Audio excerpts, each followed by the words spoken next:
We tend to picture the pharaohs of ancient Egypt as untouchable rulers, figures who commanded unimaginable wealth and the absolute power of gods among men. But underneath that towering public myth lies a deeply human contrast. When we look closely at how these rulers were buried, we find their tombs packed with completely mundane items, like everyday snacks and loaves of bread. They ordered spaces loaded with the exact meals they ate in life, down to specific roasted game birds. They also packed mummified animals. Some tombs functioned as miniature zoos, filled with wild beasts meant to ward off evil, but they also included their own meticulously wrapped domestic pets. These monumental structures were survival bunkers, fully stocked for a supernatural road trip. To the ancient Egyptians, the physical presence of these items served a highly specific theological purpose. They believed the dead ruler's spirit could extract the invisible essence of the physical food to sustain itself in the underworld.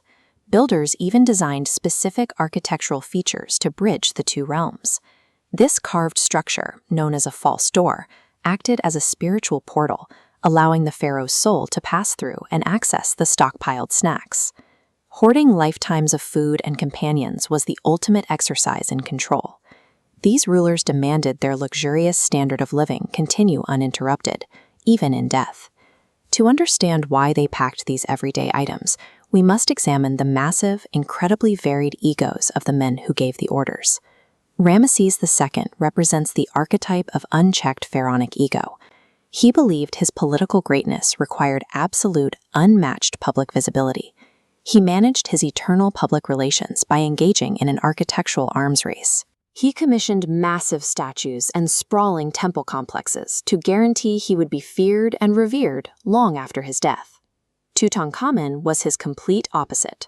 He was a minor boy king with a tiny political footprint and very little monumental architecture attached to his name.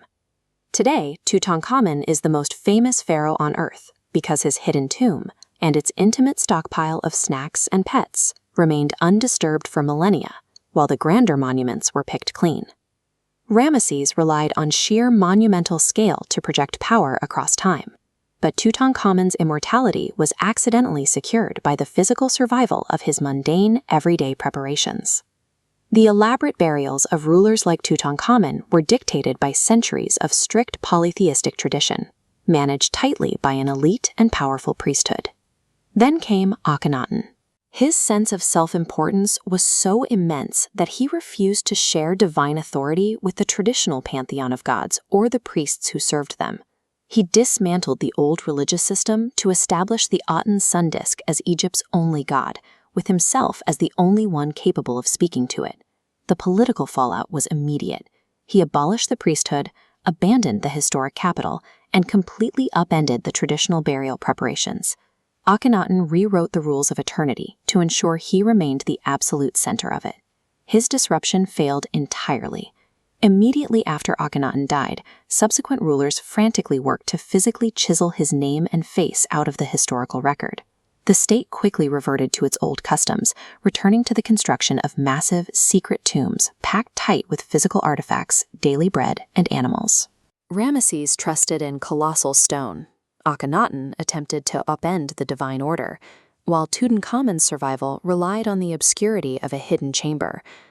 While the pharaoh's colossal demands drove the grand events and architectural marvels of history, it is the deeply human, mundane items they left behind, the snacks they ate and the pets they loved, that truly connect us to them thousands of years later.